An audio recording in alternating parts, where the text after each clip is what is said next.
بسم اللہ الرحمن الرحیم۔ السلام علیکم ورحمۃ اللہ وبرکاتہ۔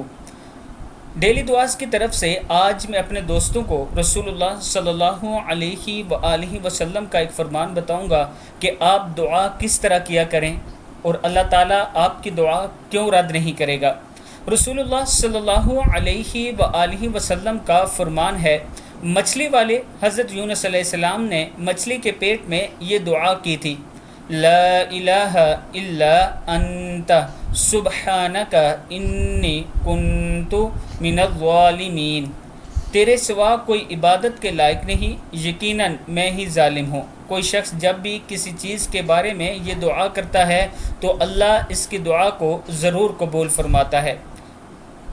ترمذی کی حدیث ہے۔ میں اپنے دوستوں سے گزارش کروں گا کہ جب بھی اللہ کے حضور ہاتھ اٹھائیں یہ دعا پڑھا کریں اور پھر اپنے رب سے مانگا کریں، اللہ تعالیٰ ضرور عطا کرنے والا ہے۔